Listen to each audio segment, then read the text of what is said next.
Olá, meus queridos amigos inscritos e membros do canal Spook Houses, Casas Assombradas. Aqui é o Tio Spook, o vulgo Rodrigo vulgo Tio Spook, e hoje trago a vocês mais um podcast, mais um ensinamento, um aprendizado, mais uma aula para vocês, tomando como base um livro, uma citação, uma obra, um artigo científico que nós achamos interessantes trazer para elucidar todo o contexto do canal. Sentem-se e acomodem-se, porque tem muita coisa legal a ser aprendida a partir de agora. Hoje vamos falar sobre a vida após a morte como o sofrimento. O nome Gehenna pode ser atribuído a uma ravina profunda e estreita ao sul de Jerusalém, onde o povo amonita pré-judaico sacrificava seus filhos ao deus Moloque. Esse vale mais tarde se tornou o depósito de lixo da cidade e se tornou um símbolo vivido do lugar em que os ímpios eram punidos. Era chamado de Vale de Hinnom e posteriormente na tradução grega tornou-se Gehenna, um termo utilizado como referência ao inferno na época como Novo Testamento. Gehenna, ou Lago de Fogo, é referido como o futuro final ou inferno, porque é onde os perversos de todas as eras, incluindo Satanás e os anjos caídos, viverão em tormento para sempre. O Sheol aparece tanto no Antigo quanto no Novo Testamento como um lugar semelhante ao mundo inferior grego.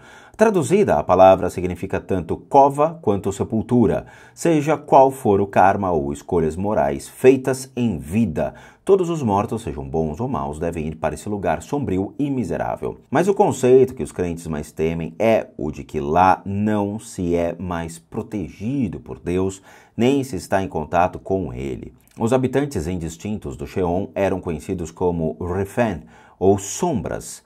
Algumas das sombras mais importantes foram contactadas por videntes, como a da bruxa de Endor, que canalizou Samuel em nome do rei Saul para obter presságios para o futuro. Quando os textos hebraicos foram traduzidos para o grego por volta de 200 anos antes de Cristo, o Hades substituiu o Sheol como o destino dos mortos. O purgatório é um lugar onde as almas misericordiosas que não foram batizadas ou não receberam comunhão são abençoadas por Deus pela eternidade. Um conceito da Igreja Católica, o reino do purgatório é habitado por almas cristãs, de modo que possam ser purificadas antes de ir para o céu e ter a certeza de receber a salvação. No purgatório são oferecidos todos os ritos necessários para a admissão no abraço sagrado de Deus. É a complexa cidade dos mortos, descrita no inferno em primeira parte da obra épica do século XV, a Divina Comédia, de Dante Alighieri. Fica no sexto dos 9 círculos do inferno. O pecado mais grave são punidos pelas regiões do inferno.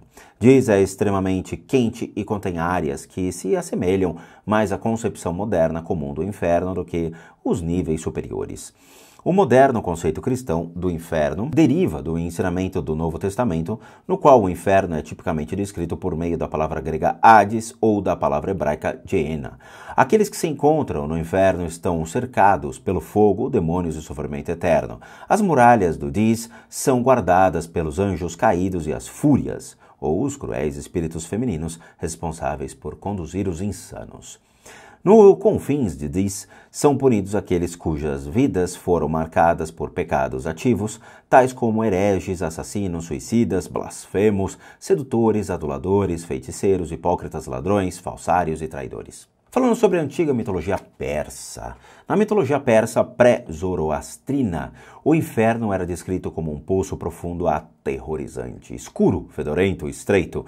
Ele estava cheio de demônios terríveis, tão grandes quanto montanhas que devoravam as almas dos condenados. Conhecida como a terra dos Daevas, ou demônios, o poço do desespero era regido pelo sinistro deus Angri Mainyu. Qualquer demônio menor que desafiasse a caoticamente de Angra Mainyu só poderia esperar a tortura eterna, e é por isso que muitos escaparam para a Terra para causar estragos à raça humana. Até o clima de Dusar era impossível de se prever, com neve, granizo, chuva, areia e tempestades de cinza, seguidas por erupções vulcânicas e derramamento de lava. Esse lugar desolado e rochoso era árido, muito quente ou muito frio, e ali nada poderia sobreviver. Em partes do Zar havia poços de escravos chamados de Drudgemana, onde o líder dos demônios, Visaresh, atirava almas que roubava quando ia para o céu. Se os escravos recusavam-se a trabalhar em Dusar, eles eram devorados por Angra Mainyu. Os escravos escavavam cada vez mais o poço de Iduzar, nem mesmo os outros deuses sabiam ou se atreviam a perguntar sobre as almas escravizadas. Falando sobre a vida após a morte dos heróis, na mitologia nórdica, Valhalla, ou Salão dos Mortos, era o grande salão de festas onde o deus Odin, que recebia os Einherjar, seriam as almas dos heróicos guerreiros vikings mortos no campo de batalha. O telhado e as paredes do enorme palácio de Valhalla eram feitos de escudos e lanças. Dizia-se que suas 500 portas eram grandes o suficiente para permitir que 800 homens entrassem por elas, marchando lado a lado. A porta, conhecida como Valgrind, era construída de madeira. Era por ali que os heróis caídos entravam depois que passavam por um teste para provar seu valor. Uma vez lá dentro, os grandes heróis eram curados de seus ferimentos e viviam uma vida eterna de hedonismo e lutas. A cada manhã vestiam sua armadura e iam para os campos de treino e lutavam entre si. Se matavam, eram trazidos de volta à vida para suportar todas as agonias que tinham sofrido anteriormente. Mas todas as noites voltavam a Valhalla para se banquetear com um enorme javali, que todos os dias recuperava a vida, era novamente morto e devorado novamente. Como os vikings acreditavam que a existência, como se esperava em Valhalla, era para ser perfeita, os guerreiros mais velhos, que não eram mortos no campo de batalha durante a juventude ou anos ativos, caíam sobre suas próprias lanças para serem recebidos em Valhalla. A vida após a morte na Polinésia. Em toda a Polinésia, os conceitos de outro mundo tinham muitas variações. As mais conhecidas eram o do mundo inferior de Po, no qual as almas não desejavam ficar muito tempo depois da morte, uma vez que era apavorante, sombrio e cheio de espíritos malignos. No entanto, havia dois outros reinos conhecidos como Polotu, na Polinésia Ocidental, e Hawaiki, na Oriental. O mundo espiritual dos ancestrais no Ocidente também era chamado de Hawaiki, o que confundia um pouco as coisas. Esse era um reino que os vivos nunca podiam se encontrar, mas para o qual os espíritos podiam voltar. Dependendo de onde se vivia na Polinésia, acreditava-se que esse reino era o céu, em algum lugar subterrâneo distante do outro lado do oceano. A versão subterrânea de Hawaiki às vezes era confundida como o mundo inferior de Po. Po era dividido em diferentes regiões. A parte mais sinistra era regida por Miru, a deusa da morte, que espreitava com uma enorme rede com que capturava as almas das pessoas tolas que tinham feito algo errado e que tinham sido mortas por feitiçaria. Quando essas almas passavam do mundo real para o outro mundo, ela as capturava com a rede e jogava em seus enormes fornos, onde eram aniquiladas. Aqueles que tinham sido respeitados, anciões, líderes, heróis da tribo ou apenas virtuosos ao longo da vida eram geralmente concedido o direito de se reunir com os seus antepassados no mundo espiritual, que se refletia, obviamente, no mundo real. Mas aqueles que morriam ainda bebês ou no parto não tinham tanta sorte e ficavam presos entre este mundo e o mundo dos mortos, habitando uma zona de penumbra, de onde só conseguiam às vezes voltar para assombrar os vivos e se vingar. No mito celta, o outro mundo, regido por dois deuses, era conhecido como Anwan e às vezes por Anfon ou Angar.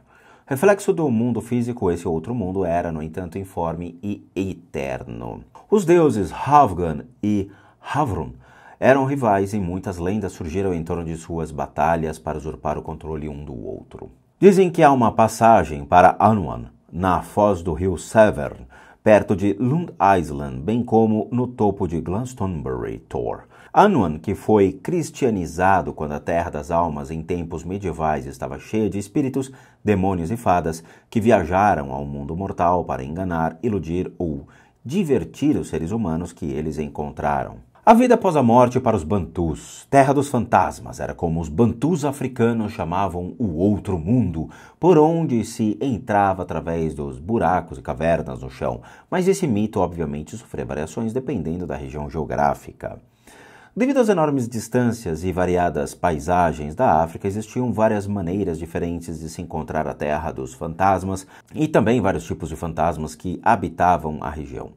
No Monte Kilimanjaro, por exemplo, entrava-se na Terra dos Fantasmas mergulhando-se num lago profundo. Para os povos do Transvaal, a porta de entrada para Muzima, que seria o abismo, era um grande desfiladeiro. Algumas dessas terras de fantasmas estavam acima da superfície, mas no leste da África, pequenos bosques eram considerados locais de culto e montes de terra, muitas vezes chamados de colinas dos espíritos, eram considerados locais suscetíveis a visitas de fantasmas. As árvores que cresciam em qualquer um desses lugares sagrados nunca eram cortadas e sempre eram protegidas de incêndios, porque se acreditava que essas raízes poderiam ser habitadas por espíritos ancestrais. Os bantus têm diferentes classes de fantasmas. Os fantasmas dos familiares, chamados kungu, são reverenciados e aplacados por gerações de uma família até que percam a personalidade e se afundam com uma horda de espíritos conhecidas como Vinyankela ou Mjini. Os Vinyankelas são mais amigáveis do que os Mjini, mas ambos são mais poderosos que os fantasmas Kungu. Esses fantasmas são normalmente invisíveis, mas há momentos em que aparecem com metade de um corpo e nada do outro lado, particularmente quando voltam para assombrar membros da família perversos. Para o povo guaraio da Bolívia, o grande espírito, Tamoy, regia a terra do avô, mas antes que pudesse entrar lá, a alma precisava vencer uma longa e árdua jornada de testes e provações. No final dessa jornada, ela se juntava com seus antepassados para desfrutar a eterna juventude e o paraíso almejado na terra. Depois do enterro no corpo, a longa jornada se inicia e a alma tinha que escolher entre dois caminhos, um amplo e aparentemente fácil e o outro estreito e sombrio. Se ela escolhesse o caminho mais fácil, sua vida após a morte seria uma eterna escuridão. Contudo, a alma não sabia qual caminho era mais fácil ou difícil quando fazia sua primeira escolha, porque eles pareciam idênticos. A alma de sorte que escolhia o caminho estreito primeiro atravessava um rio largo e perigoso, a menos que levasse com ela o cachimbo de bambu enterrado com o seu corpo na sepultura. O barqueiro se recusaria a ajudá-la a atravessar. Do outro lado do rio, a alma passava por testes intermináveis para garantir que estava apta a residir na terra do avô. Havia rochas perigosas, árvores falantes, terríveis torturas feitas por macacos e pássaros, e outras aves exóticas que testavam a capacidade da alma de permanecer aferrada às suas intenções. A alma também tinha que coletar 1 milhão de penas de 1000 beija-flores e oferecê-las ao grande espírito. Por fim, a alma tinha de refletir sobre as coisas que mais almejava na vida, e então abrir mão delas, sem cair em tentação. Quando e se conseguisse passar por todos esses testes, ela era homenageada e recebia a permissão de se banhar na fonte eterna da juventude e viver a vida como queria. Bom, meus amigos, este foi mais um capítulo, mais um episódio desse incrível podcast, conhecido como a Bíblia da Vida Após a Morte.